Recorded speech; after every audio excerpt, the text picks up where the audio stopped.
morning, Dorothy. Oh, hello, Stevie. I'm not fully dressed. Hi, everybody. I'm Dorothy Lucy. Hi, everybody. I'm Dorothy Lucy. It's going to be godparents. Godparents? What? You're pregnant? Oh, my goodness. Will you still love me tomorrow? That's the only thing I can think of to ask you. And the answer is yes, I will. I hope you had the time of your life. I think it's a career, and I know I've told you guys this because I always tell students this, that you'll just love. I loved almost every minute of it. I was not a traditional news anchor in that I'm sitting on a set and reading the news every night. For most of my career, I was either a reporter or I did a morning show. And a morning show is a whole different thing.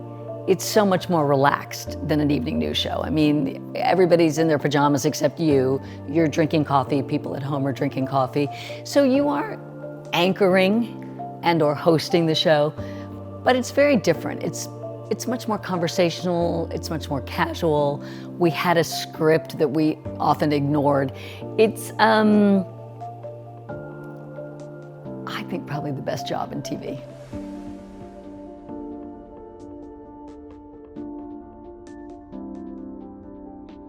Started as a reporter. This is WNEP in Scranton, Pennsylvania. Great station. Station had a lot of money, spent a lot of money. We traveled. I went to the White House a couple of times covering things. I mean, for a reasonably small market, we did a lot. And after that, I wound up, luck plays, I always say make your own luck to students, but luck definitely plays a part in it. Wound up being a news reporter at the same station at WABC. Got fired from there. Or my contract was up. Got fired. Went to NBC as a sports reporter for a short amount of time until they really realized I did not know much about sports.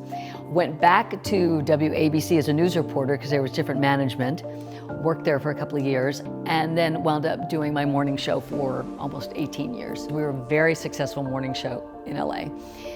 And we had new management come in, and we never thought anybody would mess with it because we were really successful. But new news director, really not a fan of mine. He once told me that my voice made his eyes bleed. You couldn't say something like that now, but I don't know, 10 years ago, apparently you could. So when my contract was up, they didn't renew it, which was a bit of a shock. And they wound up getting rid of 3 women who were all in about the same age group within 6 months. So it did seem fairly apparent that age had something to do with it. It was surprising to me. I mean, nobody likes to get fired. Yes, technically your contract's up, but essentially you're getting fired. I mean, that was my home, you know, my TV home. So even if it's a little dysfunctional, you have your TV family, you know, your work family. I understood the business. I'd had a long career. I understood it could happen, but then it happens. And it's a little shocking.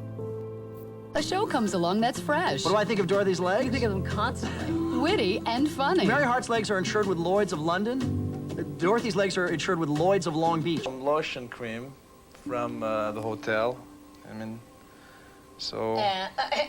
But you were saying Dorothy's legs dry to you? The leg. Help her out. I mean, can we have a close-up on the leg, please? Bad for television? My legs. No, I mean, she has beautiful legs.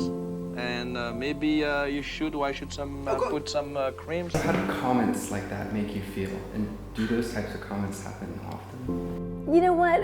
Just looking at that, it kind of makes me laugh.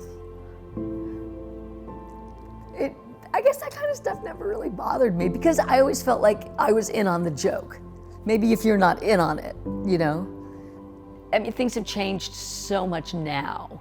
So I don't think you guys will see it because when I teach now, I realize there's so many more women going into journalism than men now. But that was not necessarily the case when I started. I think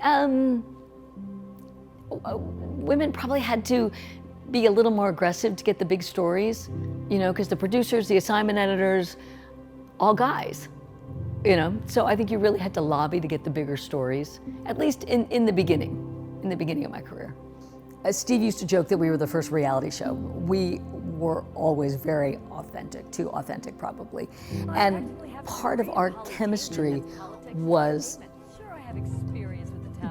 being sarcastic and playing with each other, and even arguing sometimes, like, you know, not a TV argument, like a real argument on the air. We were famous for our awkward moments. And the things we would say to each other, we laugh now because you couldn't do that show anymore. Now it would be like that promo. It would seem so un-PC. Different time, you know. I think it's so much worse now for you guys with social media. Because now you know what everybody thinks of you. But this is a job that it just really never stops. You have to love it. What I loved is at the beginning of the day, you have no idea where you're going to wind up. You have no idea what that day is going to be. You have no idea what the news is going to be and where it's going to take you. But you have to want that. You know, I mean, you have to really love that. You really do live your job in this business.